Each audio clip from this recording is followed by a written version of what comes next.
Hello मेरे प्यारे बच्चों, आप सभी को तहे दिल से शुक्रिया था क्योंकि आप लोग बहुत अच्छे तरीक़ा से एग्ज़ाम दे रहे हैं और हम 2 दिन से एग्ज़ाम में ही थे। तो अभी आप लोगों को अभी जो इस वीडियो में हम बताएंगे वो इस वीडियो में बताएंगे हम 100 SST का ऑब्जेक्टिव बताएंगे, जिसमें हो सकता है तो एग्ज़ाम में रह सकता है क्योंकि तैयारी तो पूरे 1 साल का होता है। तो 1 साल का चीज़ एक रात में तो हो नहीं सकता है। तो हम लेके आए हैं आप लोगों के लिए वैसे ही ऑब्जेक्टिव लेके आए हैं जो एग्ज़ाम में पूछ सकता है। जो विद्यार्थी थोड़ा बहुत भी इधर उधर नंबर में होता है तो घबराइए नहीं, आप लोग मेकअप करिए, मेकअप करने का काम कीजिए। चलिए, तो अभी हम आप लोगों को ऑब्जेक्टिव बताएंगे और इस ऑब्जेक्टिव को आप लोगों को ध्यानपूर्वक देखना है। कल इससे जो एग्ज़ाम में क्वेश्चन रह सकता है। तो चलिए कुछ मोटिवेशनल लाइन बोल देते हैं ताकि बच्चे के मन में, बहुत बच्चे के मन में ऐसा होता होगा जिसका एग्ज़ाम ख़राब जाता होगा तो मन उदास होता होगा। तो हम उन सभी छात्रों को कहते हैं कि क्यों हताश होते हो दूसरे की सफलता को देखकर, क्यों उदास होते हो दूसरे को सफलता के देखकर, तू भी एक दिन कामयाब बनेगा, विश्वास कर अपने मेहनत पर, तू भी एक दिन एक सफल इंसान बनेगा। मेरे प्यारे बच्चों, इसी वाणी से हम लोग इस वीडियो को स्टार्ट कर रहे हैं, समझ गए। तो मेरे प्यारे बच्चों, आप लोग अच्छे तरीक़ा से हमें रिस्पॉन्स भी दे रहे हैं। तो आपका पहला क्वेश्चन एग्जाम बोर्ड पे लिखा गया है, इसका क्वेश्चन आप आंसर देख लीजिए, समझे ना। किसी में 2 ही ऑप्शन दिया गया है। चलिए, पहला क्वेश्चन है, इसमें ध्यान दीजिए सब विद्यार्थी। आप लोगों को वीडियो को शुरू से अंत तक देखना है। अगर चैनल पर नए हैं तो चैनल को सब्सक्राइब कर लीजिए और बच्चों के पास इस चैनल का लिंक भेजिए ताकि हम और अच्छा तरीक़ा से आप लोग को पढ़ा के दें। चलिए, वीडियो को अभी तक लाइक नहीं किया तो लाइक कर दीजिए। चलिए, कह रहा है कि कांट काबूर को विक्टर इमैनुअल ने किस पद पर नियुक्त किया था। मोस्ट वीवीआई क्वेश्चन है, प्रधानमंत्री के पद पर नियुक्त किया था। अगला क्वेश्चन है, रक्त एवं लौ की नीति का अवलंबन किसने किया था। किसने किया था। आवाज़ आने में आप लोगों को प्रॉब्लम होता होगा क्योंकि रोड साइड में वीडियो रिकॉर्ड कर रहे हैं तो थोड़ा प्रॉब्लम झेलना पड़ेगा आप लोगों को। चलिए देखिए, आपको रक्त एवं लौ का नीति का अवलंबन किसने किया था, हमने किसने स्टार्ट किया था। तो मेरे प्यारे बच्चों, बिस्मार्क ने किया था। मैं बता दूं, अभी आप लोगों को यूरोप में राष्ट्रवाद पढ़ा रहे हैं। चलिए अगला क्वेश्चन है, जर्मन राइन राज्य का निर्माण किसने किया था। जर्मन राइन राज्य है, ये इसका राज्य का नाम है। इस राज्य का निर्माण किसने किया था। Napoleon Bonaparte. मेरे प्यारे बच्चों, नेपोलियन बोनापार्ट जो है यूरोप में राष्ट्रवाद जगाने का जनक भी कहा जाता है क्योंकि ये बहुत बड़ा नायक थे उस समय में, समझ गया ना, यूरोप में राष्ट्रवाद फैलाने में। चलिए आगे बढ़ते हैं। बोल्शेविक क्रांति कब हुआ था। मेरे प्यारे बच्चों, बोल्शेविक क्रांति को जो है ना रूसी क्रांति भी कहा जाता है। रूसी क्रांति भी कहा जाता है। अगर एग्जाम में रहे तो आप दोनों का एक ही आंसर मार सकते हैं। याद रखिएगा, नवंबर 1917 ईस्वी में हुआ था। नवंबर 1917 ईस्वी में हुआ था। चलिए, अब अगला क्वेश्चन है कि रूस में जार का क्या अर्थ होता है। रूस में जार का क्या अर्थ होता है। मेरे प्यारे बच्चों, रूस में जार का मतलब होता है रूस का सम्राट। रूस का सम्राट। मेरे प्यारे बच्चों, 2 ही ऑप्शन दिए हैं। आप लोगों को 2 ऑप्शन देने का रीज़न ये है कि आपको याद जल्दी हो जाएगा। 4 ऑप्शन में क्या होता है, थोड़ा प्रॉब्लम हो जाता है, लेकिन वहाँ 4 ऑप्शन रहेगा, समझे। उसमें एक ऑप्शन आप लोग को लगाना है। चलिए अगला क्वेश्चन है, हिंद चीन पहुँचने वाला प्रथम व्यापारी कौन था। हिंद चीन पहुँचने वाला प्रथम व्यापारी कौन था। तो पुर्तगालीन था। मेरे प्यारे बच्चों, पुर्तगालीन था। इसमें एक क्वेश्चन और भी पूछा जाता है कि भारत का खोज किसने किया था। तो भारत का खोज वास्को डी गामा किया था। और वास्को डी गामा कहाँ के रहने वाला था। तो पुर्तगालीन के रहने वाला था, समझ में गया। चलिए अगला क्वेश्चन को हम लोग देखते हैं।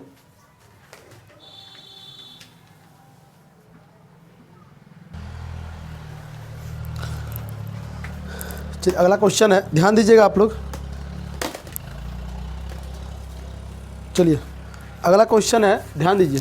अगला क्वेश्चन है कि the history of the loss of Vietnam किसने लिखा। किसने लिखा था। मेरे प्यारे बच्चों, वहाँ 4 ऑप्शन रहेगा लेकिन इसमें 2 ही ऑप्शन दिए हैं हम। हान वोई चाव ने लिखा था। अगला क्वेश्चन है कि सिंगापुर कब आज़ाद हुआ था। मेरे प्यारे बच्चों, सिंगापुर कब आज़ाद हुआ था। तो 1965 ईस्वी में आज़ाद हुआ था। उसके बाद चलिए देखिए, हम जो क्वेश्चन आपको यहाँ बताएंगे तो सारे सब्जेक्ट का क्वेश्चन फेंट फेंट के बताएंगे ताकि आप लोग बढ़िया से तैयारी कर सके। चलिए अगला क्वेश्चन है कि भारत में कहाँ महिलाओं के लिए आरक्षण की व्यवस्था है? भारत में कहाँ महिलाओं के लिए आरक्षण व्यवस्था है? तो मेरे प्यारे बच्चों, पंचायती राज व्यवस्था में है, पंचायती राज व्यवस्था में है। सुनिए हमारी बात, थोड़ा ध्यान दो। पंचायती राज व्यवस्था की जब बात हुआ तो मैं बता देना चाहता हूँ कि तुमसे क्वेश्चन पूछेगा एग्जाम में कि भारत में सबसे पहले पंचायती राज व्यवस्था कहाँ लगाया गया था, किस राज्य में लगाया गया था? तो मेरे प्यारे बच्चों, आप लोग जो मारिएगा उसमें राजस्थान मारिएगा, क्योंकि पूरे भारत में सबसे पहले राजस्थान में पंचायती राज व्यवस्था लगाया गया था। तुमसे पूछेगा राजस्थान के किस जिला में लगाया गया था? तो मेरे प्यारे बच्चों,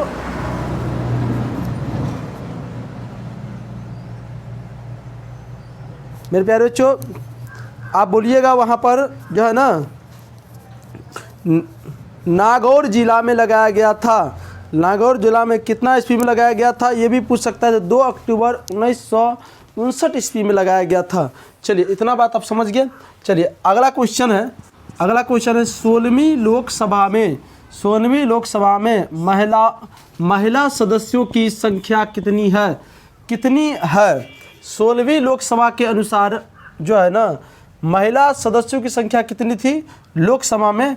तो 61 गो था। कितना था? 61 गो। उसके बाद है बिहार में पंचायती राज व्यवस्था में महिलाओं के लिए कितने सीटें आरक्षित है? कितने सीटें आरक्षित है? तो मेरे प्यारे बच्चों 50% आरक्षित है। उसके बाद है अंतर्राष्ट्रीय महिला दिवस कब मनाया जाता है? अंतर्राष्ट्रीय महिला दिवस जो है, ये जीके का भी सवाल है। अंतर्राष्ट्रीय महिला दिवस जो है वो 8 मार्च को मनाया जाता है। अगला क्वेश्चन है 15वीं लोकसभा चुनाव के पूर्व, 15वीं लोकसभा चुनाव के पूर्व लोकसभा में महिलाओं की भागीदारी थी तो केवल 10% भागीदारी थी। चलिए अगला क्वेश्चन को हम लोग देखते हैं।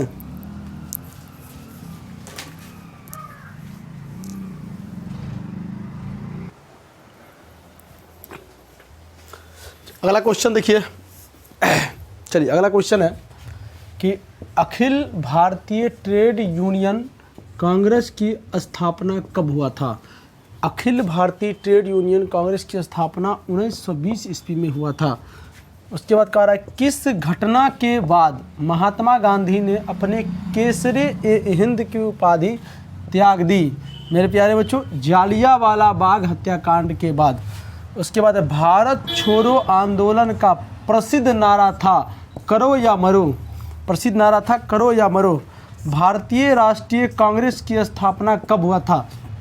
मेरे प्यारे बच्चों अखिल भारतीय ट्रेड यूनियन कांग्रेस की स्थापना 1920 में हुआ था। भारतीय राष्ट्रीय कांग्रेस की स्थापना 1885 ईस्वी में हुआ था।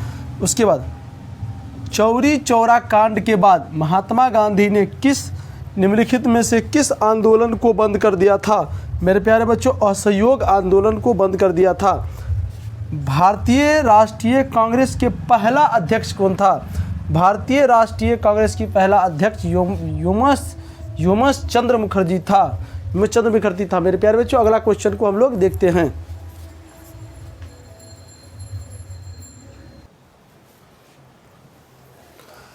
चलिए अगला क्वेश्चन है सिपाही विद्रोह कब हुआ था? सिपाही विद्रोह 1857 ईस्वी में हुआ था।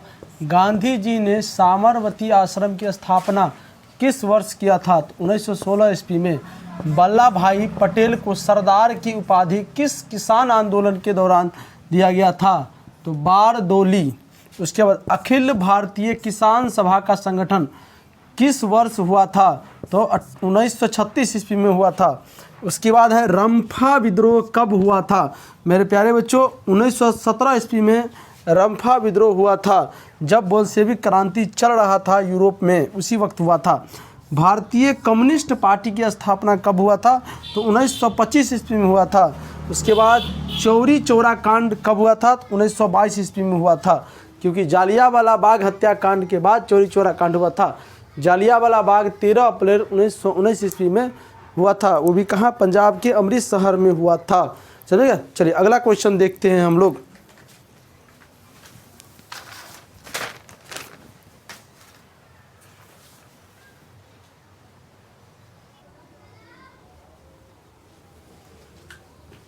चलिए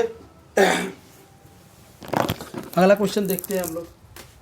आप लोग यहाँ तक देखे हैं, अभी तक वीडियो को लाइक कर दीजिए, ज़्यादा अच्छा रहेगा। चलिए शांतिपूर्वक ढंग से देखिए, सोइए नहीं, समझ में गया ना, क्योंकि बिना परिश्रम के कुछ नहीं मिलता है। चलिए हाँ, तो आपका क्वेश्चन है अंतर्राष्ट्रीय मजदूर दिवस कब मनाया जाता है? अंतर्राष्ट्रीय मजदूर दिवस कब मनाया जाता है मेरे प्यारे बच्चों? 1 मई को मनाया जाता है।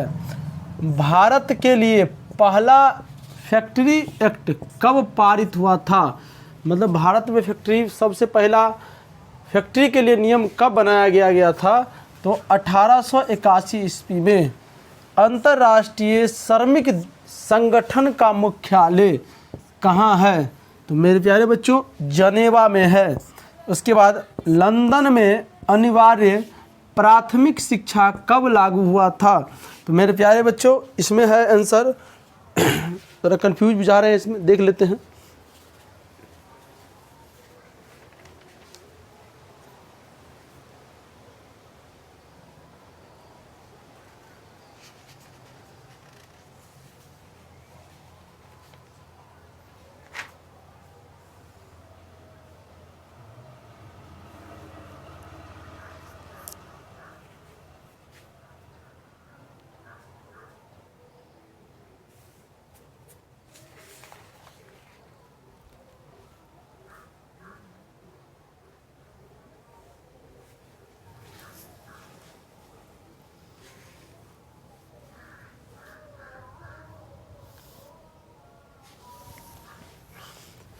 अठारह सौ 70 में हुआ था मेरे प्यारे बच्चों। 1870 में बिहार बंगाल से कब पृथक हुआ था? तो 1912 में। विश्वव्यापी आर्थिक मंडी किस वर्ष आरंभ हुआ था? 1929 में। विश्व व्यापार संगठन का मुख्यालय का स्थापना किस वर्ष किया गया था? तो 1995 ईस्वी में किया गया था।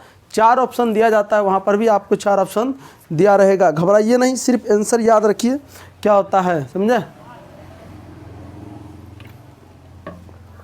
चलिए अगला क्वेश्चन देखते हैं हम लोग।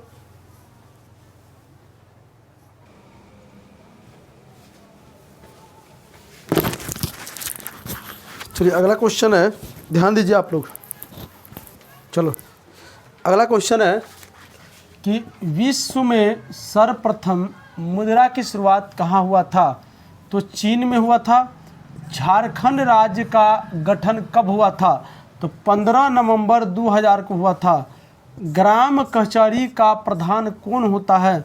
तो सरपंच होता है। मैं एक बात बता देना चाहता हूँ कि आप लोगों को वो ऑब्जेक्टिव नहीं डाला जाता है जो ऑब्जेक्टिव आप जानते हैं। जैसे आपसे पूछेगा कि मुखिया का कार्यकाल कितने वर्षों का होता है? तो 5 वर्षों का होता है। मतलब चुनाव 5 वर्ष पे होता है, तो 5 वर्षों का होता है। कितने उम्र के तक के लोग वोट गिरा सकते हैं? तो 18 वर्ष के ऊपर होना चाहिए, नीचे नहीं होना चाहिए। न्यूनतम आयु 18 वर्ष होना चाहिए। समझ में आ रहा है आप लोग को? ये सब आप लोग को जानकारी है तो आप लोग जान सकते हो। चलो उसके बाद संघ सरकार का उदाहरण है मेरे प्यारे बच्चों अमेरिका। ग्राम कचहरी में मुकदमे सुलझाए जाते हैं। देखिए दीवानी और फौजदारी दोनों सुलझाए जाते हैं, दोनों में टिक मारिएगा आप लोग। सूचना का अधिकार संबंधी कानून कब पारित किया गया था? 2005 ईस्वी में ये कानून बनाया गया था। चलिए भारत में राष्ट्रीय आपातकाल की घोषणा कब हुआ था? तो 1975 ईस्वी में हुआ था। किसके द्वारा किया गया था? तो इंदिरा गांधी के द्वारा किया गया था। समझ में गया? तो चलिए हम लोग अगला प्रश्न को देखते हैं।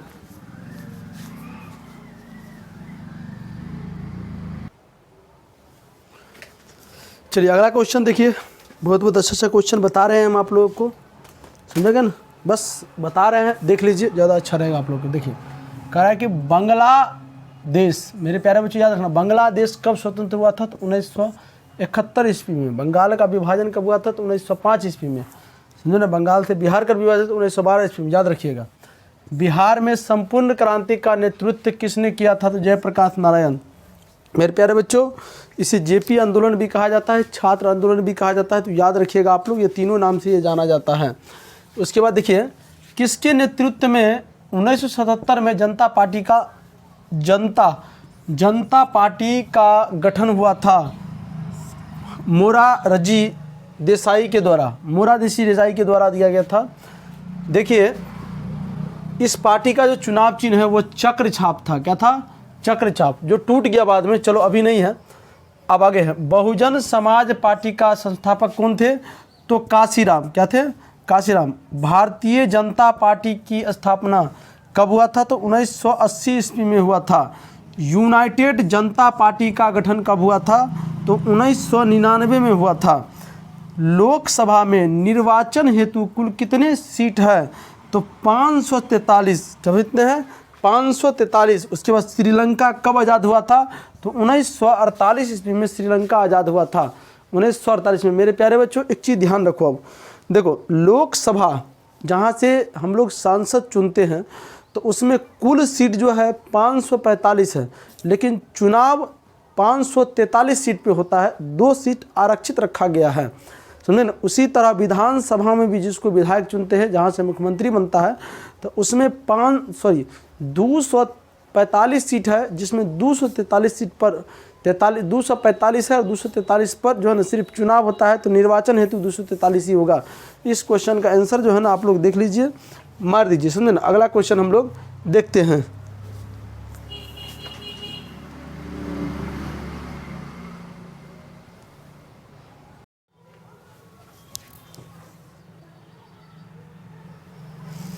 चलिए अगला क्वेश्चन देखिए, बहुत ही अच्छा क्वेश्चन है। कह रहा है कि आर्थिक विकास का तीसरा क्षेत्र क्या है? तो मेरे प्यारे बच्चों, सेवा क्षेत्र। देखिए, आर्थिक विकास करने का जो क्षेत्र बनाया गया वो 3 क्षेत्र, याद रखिए कितना है? 3 क्षेत्र। पहला में है कृषि क्षेत्र या प्राथमिक क्षेत्र उसको कहा जाता है, और दूसरा है औद्योगिक क्षेत्र या द्वितीय क्षेत्र भी कहा जाता है, और तीसरा है तृतीय क्षेत्र और जिसे सेवा क्षेत्र भी कहा जाता है। समझ गए? बारी बारी से हम लोग सब पर चर्चा करेंगे। आगे है, अगला क्वेश्चन है कि भारत में योजना आयोग का गठन कब हुआ था? भारत में योजना आयोग का गठन कब हुआ था? तो याद रखिएगा, मार्च 1950, 15 मार्च 1950 ईस्वी में किया गया था। अर्थव्यवस्था के किस क्षेत्र से हरित क्रांति संबंधित है? अर्थव्यवस्था के किस क्षेत्र से हरित क्रांति संबंधित है? तो मेरे प्यारे बच्चों, हमने बताए थे कि हरित क्रांति मतलब कृषि क्षेत्र, कृषि क्षेत्र मतलब प्राथमिक क्षेत्र, समझेगा ना। प्राथमिक क्षेत्र मतलब कृषि क्षेत्र, तो हो जाएगा ये प्राथमिक क्षेत्र। देखो, 2011 के जनगणना के अनुसार भारत की आबादी जो था वो 121 करोड़ था। कितना था? 121 करोड़। लेकिन अभी वर्तमान में भारत की जो जनसंख्या है वो है 160 करोड़, लगभग में 160 करोड़ है, समझ गया। लगभग में 160 करोड़ है, समझ गया।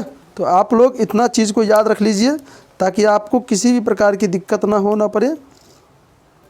चलिए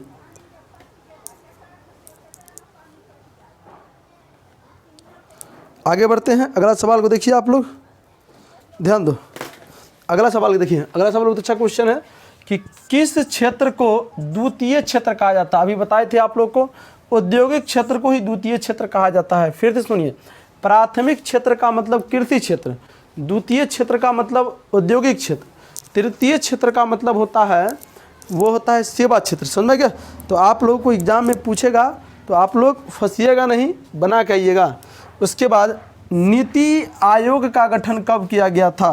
तो जनवरी 2015 में किया गया था, नीति आयोग का गठन किया गया था। उसके बाद है, भारत में किस राज्य की प्रति व्यक्ति आय अधिक है? मेरे प्यारे बच्चों, भारत में 28 गो राज्य हैं, 29 को था फिर 28 को बन गया वो, समझ गए ना। तो 28 को जो राज्य है उस राज्य में सबसे अधिक आय अगर कहोगे, प्रति व्यक्ति आय कहोगे, तो वो होता है गोवा का है। कहाँ का है? गोवा का। उसके बाद भारत में राष्ट्रीय आय की गणना कौन कंपनी करता है? भारत में राष्ट्रीय आय की राष्ट्रीय आय की गणना कौन करता है, मतलब पूरे भारत में एक वर्ष में कितना रुपया कमाया गया, खर्च किया गया, वो कौन गणना करता है? तो केंद्रीय सांख्यिकी संगठन, केंद्रीय सांख्यिकी संगठन CSO। मेरे प्यारे बच्चों ये रहेगा तो टिक मार दीजिएगा। देखिए आपको सिर्फ आपको जगाया जा रहा है इस रात में इस क्वेश्चन के माध्यम से, समझेंगे ना। ये कोई ज़रूरी नहीं कि यही क्वेश्चन रहेगा, इसी टाइप से इसी आधार पर क्वेश्चन रह सकता है, समझेंगे ना। चलिए अगला क्वेश्चन को हम लोग देख सकते हैं।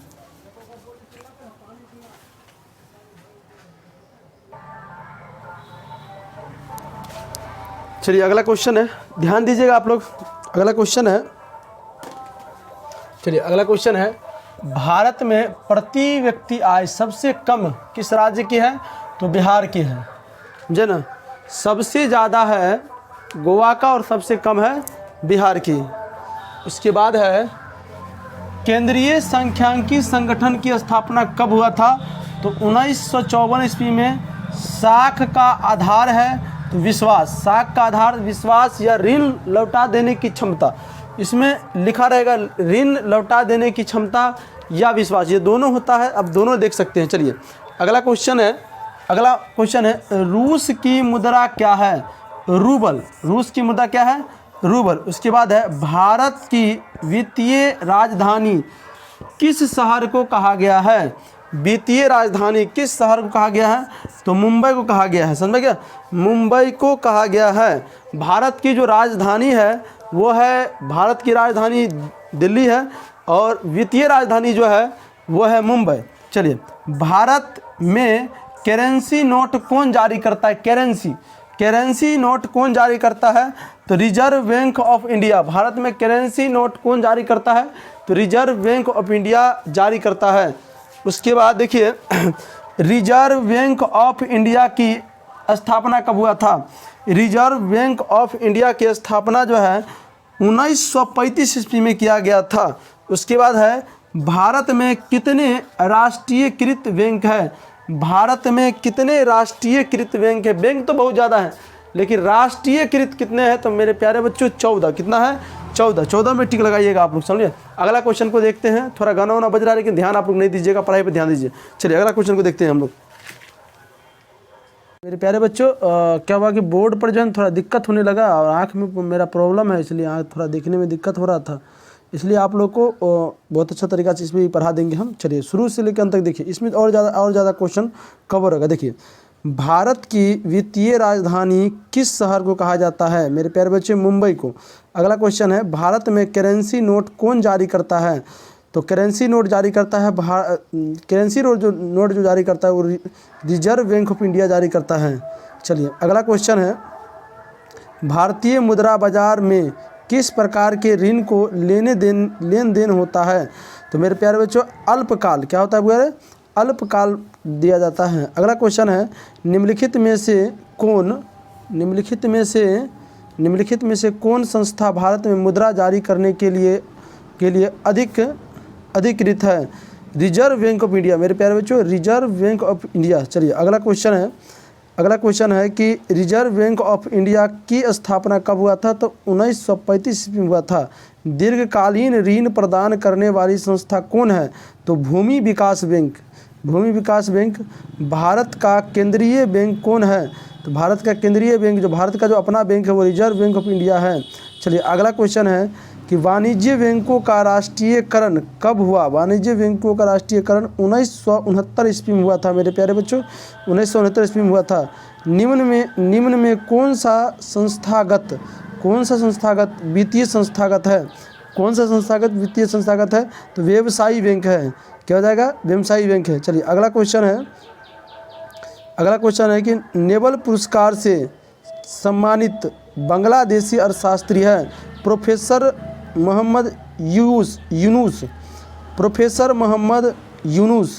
समझ में गया? चलिए आगे। भारत में कितने राष्ट्रीयकृत बैंक है? 14। भारत में कितने राष्ट्रीयकृत बैंक है? 14। समझे ना? आप पकड़िए, सिर्फ हम कर लेते हैं। अगला क्वेश्चन है गैर संस्थागत वित्त प्रदान करने वाला सबसे लोकप्रिय साधन है?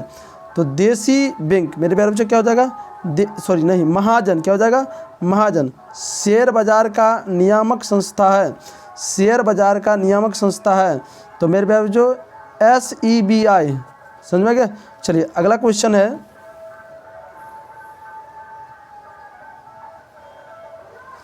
अगला क्वेश्चन है प्रत्यक्ष कर के अंतर्गत में से किसे सम्मिलित किया गया है। तो आयकर को, किसके हो गया, आयकर को, समझ में गया। चलिए अगला है भारत में सहकारिता आंदोलन प्रारंभ हुआ था 1904 में। भारत में 1 रुपया का नोट कौन जारी करता है, ये भी बहुत, 1 रुपया का नोट कौन जारी करता है, वित्त विभाग। कौन करता है, वित्त विभाग। चलिए अगला क्वेश्चन को हम लोग, चलिए अगला क्वेश्चन है राज्य वित्त आयोग का गठन किया जाता है, राज्य वित्त आयोग का गठन किया जाता है पंचायतों की वित्तीय संस्था के अनुमान से। अगला क्वेश्चन है कृषि तथा ग्रामीण विकास के लिए पुनः निर्मित करने वाली शीर्षक संस्था कौन है। तो नाबार्ड, समझेगा, नाबार्ड है। उसके बाद सहकारिता साख समिति कानून कब पारित हुआ था, 1904 ईस्वी में हुआ था।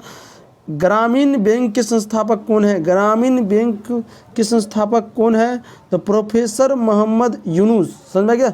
चलिए अगला क्वेश्चन हम लोग देखते हैं। चलिए अगला क्वेश्चन है आर्थिक विकास संबंधित है परिणात्मक परिवर्तन और गुणवत्ता परिवर्तन दोनों से होता है। चलिए विकासशील क्षेत्रों में कार्यशील जनसंख्या अधिकांश संलग्न है, कृषि क्षेत्र से होता है। चलिए नरेगा, मेरे प्यारे बच्चों अभी जो मनरेगा चलता है उसका पहला नाम था नरेगा। नरेगा कार्यकाल के नाम के साथ किस व्यक्ति का नाम जुड़ा हुआ है, महात्मा गांधी का। मेरे प्यारे बच्चों किसका है, महात्मा गांधी का, समझ गए। चलिए अगला क्वेश्चन है निम्न में से कौन आर्थिक आधारभूत संरचना का घटक है, निम्न में से कौन आर्थिक आधारभूत संरचना का घटक है। तो मेरे प्यारे बच्चों वित्त, क्या हो जाएगा, वित्त मानवीय पूंजी निर्माण का मुख्य घटक है। इनमें से सभी देखो स्वास्थ्य सेवाएं, शिक्षा, प्रशिक्षण, आवास, ये सब में से सब होगा। चलिए अगला है निम्न में से कौन पिछड़ा राज्य है, बिहार। गरीब राज्य, पिछड़ा राज्य बिहार ही है, समझे ना। उसके बाद चलिए अगला है आर्थिक क्रियाओं का क्या उद्देश्य है, मनोरंजन, समाज सेवा, परोपकार, जीविकोपार्जन, समझे ना, जीविकोपार्जन, समझे ना, आर्थिक क्रियाओं का उत्पादन होता है। चलिए अगला आर्थिक विकास का तीसरा क्षेत्र है सेवा क्षेत्र। मेरे प्यारे जो 3 क्षेत्र है, प्राथमिक क्षेत्र, द्वितीय क्षेत्र और तृतीय क्षेत्र। तृतीय क्षेत्र को सेवा क्षेत्र कहा जाता है, प्रथम क्षेत्र को कृषि क्षेत्र कहा जाता है, द्वितीय क्षेत्र को औद्योगिक क्षेत्र कहा जाता है। चलिए अगला क्वेश्चन है नरेगा के अंतर्गत ग्रामीण मजदूरों को साल में कम से कम कितने दिनों तक के लिए रोजगार दिया जाता है, 100 दिन। मेरे प्यारे बच्चों 100 दिन के लिए दिया जाता है। चलिए अगला क्वेश्चन है मानव पूंजी के प्रमुख घटक है। मानव पूंजी की, कोई भी आदमी जो अपना पूंजी मतलब जुटाएगा किसके लिए, ज्ञान होना चाहिए, कौशल होना चाहिए, अनुभव होना चाहिए, इनमें से सभी क्या होना चाहिए, उनमें से सभी होना चाहिए, समझे ना, इनमें से सभी होना चाहिए। चलिए आगे बढ़े हम लोग। चलिए अभी तक वीडियो को लाइक नहीं किया तो लाइक कर दीजिए। उसके बाद जवाहर रोजगार योजना कब चालू हुआ था, जवाहर रोजगार योजना कब चालू हुआ था। तो मेरे प्यारे बच्चों 1989 ईस्वी में टिक मारिएगा। निम्न में कौन आर्थिक विकास क्षेत्रों से संबंधित नहीं है। चलिए निम्न में से कौन आर्थिक विकास क्षेत्रों से संबंधित नहीं है, कृषि क्षेत्र, औद्योगिक क्षेत्र, सेवा क्षेत्र, सहकारिता क्षेत्र। देखिए ये और ये तीनों उसी से संबंधित है, लेकिन सहकारिता जो है अलग है, इसलिए इसका ऑप्शन होगा डी। ऊर्जा के प्रमुख स्रोत हैं, देखिए ऊर्जा का प्रमुख स्रोत कोयला से भी ऊर्जा निकलता है, पेट्रोल से भी, विद्युत से भी, इनमें से सभी होगा। चलिए भारत में सेवा क्षेत्र को सामान्यतः कितने भागों में बांटा जाता है मेरे प्यारे बच्चों 2 भागों में। चलिए भारत के सकल घरेलू उत्पाद जीडीपी में किस क्षेत्र का योगदान होता है। देखिए कृषि क्षेत्र नहीं जोड़ा जाता है, औद्योगिक क्षेत्र नहीं जोड़ा जाता है, समझेंगे ना, सेवा क्षेत्र का किया जाता है। क्योंकि जीडीपी का मतलब होता है ग्रॉस डोमेस्टिक प्रोडक्ट। एक साल में किसी देश के अंतर्गत भौगोलिक सीमा और उस देश के वस्तु के अंतिम मूल्य और सेवा क्षेत्र से कमाए गए रुपया को उस देश का जीडीपी कहा जाता है, तो सेवा क्षेत्र होगा। देखो, छिपी बेरोजगारी पाई जाती है कृषि क्षेत्र में। किसी क्षेत्र में वस्तुओं और सेवाओं को का अपना उपयोग के लिए कौन खरीदता है? तो देखिए, उपभोक्ता खरीदता है अपना सेवा और के लिए, वही उपभोक्ता खरीदता है। निम्न में से कौन गैर आर्थिक मजदूर संरचना अंग है? शिक्षा। चलिए, नरेगा का ही नाम मनरेगा शुरू हुआ था आंध्र प्रदेश से। मनरेगा शुरू हुआ था आंध्र प्रदेश से। अब हम लोग अगला क्वेश्चन देखते हैं। अगला क्वेश्चन है निम्नलिखित में से क्या नई आर्थिक नीति का अंग नहीं है? यहाँ पर कौन होगा? मतलब क्या होता है कि नई आर्थिक नीति का अंग नहीं है, तो इसमें राष्ट्रीयकरण होगा। अगला क्वेश्चन है निम्न में से कौन बहुराष्ट्रीय कंपनी है? देखिए, बहुराष्ट्रीय कंपनी है, ये भी है, कोकोला भी है, सैमसंग भी है, इनमें सभी होगा। चलिए, वैश्वीकरण का अर्थ है विश्व अर्थव्यवस्था से संपन्न। चलिए, अगला क्वेश्चन है विश्व व्यापार संगठन का मुख्यालय कहाँ है? विश्व व्यापार संगठन मुख्यालय कहाँ है? चलिए, उसके बाद देखिए कहाँ है, तो जेनेवा में है। वैश्वीकरण के मुख्य अंग कितने हैं? तो 5 है। नई आर्थिक नीति में किसे सम्मिलित किया गया है? इनमें से सभी, उदारीकरण, वैश्वीकरण, निजीकरण, सबको सम्मिलित किया गया है। नई आर्थिक नीति किसे सम्मिलित नहीं किया गया है? नियंत्रित अर्थव्यवस्था को सम्मिलित नहीं किया गया है। निम्न में कौन विदेशी ब्रांड नहीं है? विदेशी ब्रांड नहीं है टाटा भारत का है। फोर्ड, टोयोटा, हुंडई, ये दोनों सब ये विदेशी ब्रांड है, इसलिए ये सब विदेशी ब्रांड है। टाटा है देसी ब्रांड। देखिए, उसके बाद है WTO की स्थापना किस वर्ष की गई थी? तो इसमें से देख लीजिए 1995 ईस्वी में किया गया था। 1995 ईस्वी में किया गया था। इनमें से कौन बहुराष्ट्रीय कंपनी है? इनमें से सब है, ऐसा तो बताए भी किए हैं। अंतर्राष्ट्रीय व्यापार संबंधी नियमों को निर्धारित करने वाली संस्था कौन है? तो मेरे इनमें से सब है। देखो, विश्व बैंक, यूएनओ के, IIC बैंक, इनमें से सभी होगा, समझे ना? इस प्रकार का क्वेश्चन आएगा तो इसी प्रकार से मरेगा। चलिए, अब हम लोग अगला क्वेश्चन देखते हैं। अगला क्वेश्चन है भारत में उपभोक्ता संरक्षण कानून कब लगाया गया था? तो देख लीजिए 1986 ईस्वी में लगाया गया था। खाद्य पदार्थ की शुद्धता की जांच करने के लिए किस मान्यता प्राप्त चिन्ह का होना जरूरी है? एक मार्ग, समझ में क्या? उपभोक्ता अधिकार दिवस कब मनाया जाता है? 15 मार्च को मनाया जाता है। कृषि उत्पादकों के मानवीकरण के लिए किस मानक का उपयोग किया जाता है? तो उसमें भी यही किया जाता है। उसके बाद देख लीजिए, उपभोक्ता शिकायत करने के लिए आवेदन शुल्क कितना लगता है? देखिए, इसमें से नहीं दिया हुआ है, इनमें से कोई नहीं होगा। भारत में मताधिकार सुरक्षा अधिनियम कब लगाया गया था? 1993 में लगाया था। भारत सरकार ने सूचना का अधिकार अधिनियम कब पारित किया गया था? तो 1905 में दिया था। 1905 ईस्वी में दिया गया था। स्वर्ण भूषणों की परिशुद्धता को सुनिश्चित करने के लिए किस मान्यता प्राप्त चिन्ह का होना आवश्यक है? तो हॉलमार्क के लिए, समझ गया ना? उसके बाद यदि किसी वस्तु या सेवा का मूल्य 20 रुपये से अधिक तथा 1 करोड़ से कम है तो वो उपभोक्ता कहाँ शिकायत दर्ज कर सकता है? राज्य आयोग को। कहाँ कर सकता है? तो राज्य आयोग को कर सकता है। तो चलिए, हम लोग अब अगला क्वेश्चन को देखते हैं। देखिए, अगला क्वेश्चन है, देखिए, प्राकृतिक संसाधनों के संरक्षण के लिए 1968 ईस्वी में कौन सा कन्वेंशन हुआ था? तो अफ्रीकी कन्वेंशन हुआ था। अगला क्वेश्चन है द्वितीय पृथ्वी सम्मेलन कहाँ हुआ था? तो इनमें से कोई नहीं, समझ में आ गया? इनमें से कोई नहीं। चलिए, अगला क्वेश्चन है सौर ऊर्जा निम्नलिखित में से कौन सा साधन है? नवीकरणीय साधन है। सौर ऊर्जा निम्नलिखित में से कौन सा साधन है? पुनः प्रत्युक्ति साधन है। उसके बाद देखिए, विश्व पर्यावरण दिवस कब मनाया जाता है? विश्व पर्यावरण दिवस 5 जून को मनाया जाता है। प्रथम पृथ्वी सम्मेलन कहाँ आयोजित हुआ था? तो रियो डी जियो में हुआ था। अगला क्वेश्चन है, ध्यान दीजिए, निम्न में से कौन मानवीयकरण संसाधन है? जीवाश्म ईंधन। चलिए, हम लोग अगला क्वेश्चन देखते हैं। चलिए, अगला क्वेश्चन है ध्यान दीजिए, अगला क्वेश्चन है, सोपानी कृषि प्रचलित है उत्तराखंड के लिए। पंजाब में भूमि निम्नीकरण के मुख्य कारण है अधिक सिंचाई। अगला क्वेश्चन है, काली मिट्टी उपयोगी है। काली मिट्टी उपयोगी है। काली मिट्टी उपयुक्त होता है कपास की खेती के लिए। काली मृदा का दूसरा नाम है रेगुदा मृदा। मेढक के प्रजनन को नष्ट करने वाली रसायन क्या है? एनरियल है। उसके बाद मरुस्थलीय मृदा किस राज्य में पाई जाती है? तो राजस्थान में। समझ में आ गया? चलिए अगला क्वेश्चन देखते हैं, स्टार्ट करिए। चलिए अगला क्वेश्चन है, भारत में सबसे लंबा बांध है हीराकुंड बांध। उसके बाद गोविंद सागर कृत्रिम जलाशय से संबंधित है भूस्खलन नालंदा बांध से। चलिए अगला, वृद्ध क्षेत्र में जल की उपस्थिति के कारण ही पृथ्वी का नीला ग्रह कहा जाता है। देश में सर्वाधिक ऊर्जा कहाँ होता है? मानसीराम में। प्राणियों के शरीर में कितना परसेंट? 65% जल पाया जाता है।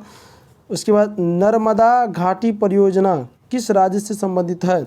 गुजरात, महाराष्ट्र, मध्य प्रदेश। ये बदल भी देता है लेकिन याद रखिए गुजरात, महाराष्ट्र, मध्य प्रदेश से संबंधित होता है। चलिए अगला क्वेश्चन देखते हैं। देखिए, देश के बांधों को किसने कहा था भारत का मंदिर? पंडित जवाहरलाल नेहरू। हीराकुंड परियोजना किस नदी पर स्थित है? तो महानदी पर। भारत में सबसे बड़ा बांध निर्मित जलाशय है गोविंद बल्लभ भाई पंत सागर। समझ में गया? उसके बिहार में अति जल दोहन से किस तत्व का संकेंद्री बढ़ा है? आर्सेनिक का। याद रखिएगा, आप लोग एग्जाम में सब पूछेगा जरूर। चलिए अगला क्वेश्चन पर देखते हैं। आयुर्वेदों का जनक किन्हें कहा गया है? आयुर्वेदों का चरक को। सुंदरवन है। सुंदरवन मेरे प्यारे बच्चों पश्चिम बंगाल में है। भारत का राष्ट्रीय पक्षी कौन है? मयूर। वन संरक्षण एवं प्रबंधन की दृष्टि से वनों को कितने भागों में बांटा गया है? तो 3 भागों में बांटा गया है। उसके बाद एक एनजीओ की वाहिनी रिपोर्ट के अनुसार 1948 में विश्व में कितने हेक्टेयर भूमि पर वन विस्तार है? देखिए 400 करोड़ हेक्टेयर में विस्तारित है। संविधान की धारा 21 का संबंध है। उसके बाद देखिए संबंध है वन्य जीवों तथा प्राकृतिक संसाधनों के संरक्षण से। उसके बाद भारत का कान्हा राष्ट्रीय पार्क प्रसिद्ध है शेरों के लिए, बाघों के लिए। निम्न में से कौन सा जानवर केवल भारत में ही पाया जाता है? तो डायफिल। गिर राष्ट्रीय उद्यान कहाँ अवस्थित है? तो गुजरात में। नंदा देवी राष्ट्रीय उद्यान कहाँ अवस्थित है? तो उत्तराखंड में। चलिए अगला क्वेश्चन को देखते हैं। चलिए अगला क्वेश्चन है, आपदा प्रबंधन से क्वेश्चन है, देखिएगा। उधर हम पूरा क्लियर करवा दिए हैं, आप लोग देख लीजिएगा, सोइएगा नहीं। चलिए, सुदूर संवेदी उपग्रह, आप इसको का उपयोग होता है। का उपयोग कहाँ गया? संसाधनों की खोजने के लिए। मानव जनित आपदा है। मानव जनित आपदा का मतलब मानव के द्वारा जो आपदा होता है। आपदा का मतलब क्या होता है? आपके मानवीय जीवन में जो कष्ट दे वो आपदा कहलाता है, जो एक समूह को पहुंचाता है। तो ये आतंकवाद हो जाएगा, क्योंकि बाढ़, भूकंप, सुनामी ये प्राकृतिक आपदा है, तो मानव जनित आतंकवाद हो जाएगा। आपदा प्रबंधन का प्रमुख घटक है इनमें से सभी स्वयं संगठन, स्थानीय, मतलब आप किस तरह से बच सकते हैं तो इसमें सभी लगाइएगा। मकान में आग लगने की स्थिति में क्या करना चाहिए? तो अग्निशामक यंत्र को बुलाना चाहिए। इंफ्रारेड कैमरा का प्रयोग निम्न में से किस आपदा में किया जाता है? इनमें से सभी, सुखाड़, बाढ़, भूकंप, इसमें से सभी के लिए किया जाता है। सूखे के लिए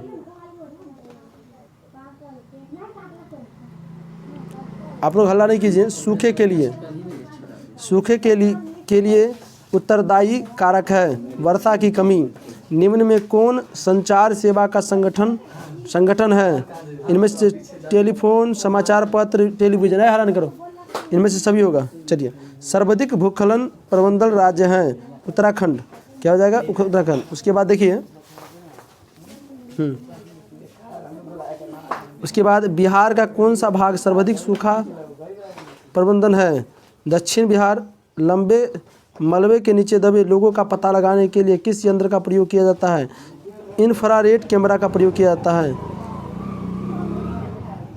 उसके बाद देखो, निम्न में कौन प्राकृतिक आपदा है? देख लीजिए, भूकंप होगा क्योंकि आग लगना, बम विस्फोट, रासायनिक दुर्घटना, ये तीनों मानव जनित होगा, तो इसमें भूकंप ही होगा। बिहार का शोक किस नदी को कहा जाता है? कोसी को, समझ गया। उसके बाद देखिए सुखाड़, सुखाड़ कारण क्या है? सुखाड़ का कारण क्या है? सुखाड़ क्या है? आपदा है। क्या है? आपदा है। उसके बाद महासागर तल के, इधर खड़ा हो जाइए, महासागर तल के कंपन का परिणाम सुनामी है। उसके बाद पृथ्वी की सतह पर पहुंचने वाली भूकंप तरंग है पी तरंग। क्या हो जाएगा? पी तरंग। चलिए अगला देखते हैं। चलिए अगला क्वेश्चन है, निम्नलिखित में कौन मानव जनित आपदा नहीं है? तो मानव जनित आपदा नहीं है, सुनामी होगा। देख लीजिए, बाढ़ के समय लोगों के निम्न में से किस स्थान पर जाना चाहिए? ऊंची स्थान पर। सुनामी का प्रमुख कारण है समुद्र में भूकंप आना। समुद्र में भूकंप आना। सुनामी किस स्थान पे आता है? समुद्र में आता है। संचार का सबसे लोकप्रिय साधन है मोबाइल फ़ोन। निम्न में से कौन प्राकृतिक आपदा नहीं है? आतंकवाद। भारत में अत्यंत विनाशकारी भूकंप आया था 1934 में आया था। नदियों में बाढ़ आने का प्रमुख कारण क्या है? वर्षा अधिक होना। भूकंप केंद्र के ऊर्ध्वाधर पृथ्वी पर स्थित केंद्र को क्या कहा जाता है? देखिए इसमें सब कहा जाता है, भूकंप केंद्र, केंद्र, अधिक केंद्र, इसमें सभी, तो इनमें से कोई नहीं होगा। समझ गया। उसके बाद भूकंप संभावित क्षेत्रों में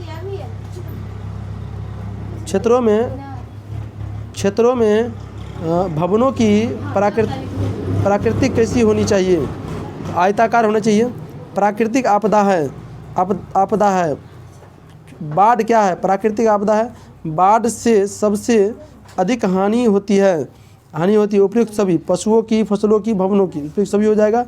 उसके बाद इसको हाथ लगाते रहना, फिर से जाएगा, अभी नहीं। चलो, सूखा किस प्रकार का आपदा है? प्राकृतिक आपदा है। इनमें से मानव जनित आपदा है तो सांप्रदायिक दंगे, महामारी, आतंकवादी, इनमें से सभी। बिहार का कौन सा क्षेत्र बाढ़ ग्रसित है? पूर्वी बिहार। समझेगा। चलिए अगला क्वेश्चन देखते हैं। चलिए आप अगला क्वेश्चन, 26 सितंबर 2004 को विश्व के किस हिस्से में भयंकर सुनामी आया था? तो बंगाल की खाड़ी में। कृषि सुखाड़ होता है जल के अभाव में। मानव शरीर में आग लगने की स्थिति में जले हुए स्थान पर क्या प्राथमिक उपचार होना चाहिए? ठंडा पानी डालना चाहिए। उसके बाद निम्न में से कौन मानव जनित आपदा नहीं है? मानव जनित आपदा नहीं है, मानव जनित। सांप्रदायिक दंगा, ये भी है। रेल दुर्घटना, आतंकवाद, ये तीनों है, इनमें से कोई नहीं होगा। सुखाड़ का कारण है मिट्टी की नमी का अभाव, ये भी हो जाएगा। जल का भी अभाव हो सकता है। बाढ़ का प्रमुख कारण है, इनमें सभी हो जाएगा। उसके बाद देखिए, सुनामी प्रभावित क्षेत्र में मकानों का निर्माण कहाँ करना चाहिए? तो सागर तट से दूर करना चाहिए। गुजरात का स्वच्छ प्रदेश किस भूकंपीय पेटी में है? ओजोन 5 में है। सर्वाधिक बाढ़ प्रभावित देश है बांग्लादेश है। समझ गए ना। संसाधन की खोज एवं प्रबंधन के लिए किस प्रकार का उपग्रह का प्रयोग किया जाता है? सुदूर संवेदी उपग्रह का उपयोग किया जाता है। तो अभी आप लोग देख लीजिए, SST का इतना देख लीजिए, वो भी देखिए सारा क्वेश्चन इससे आ जाएगा और इससे अलग भी रह सकता है। समझ में गया ना।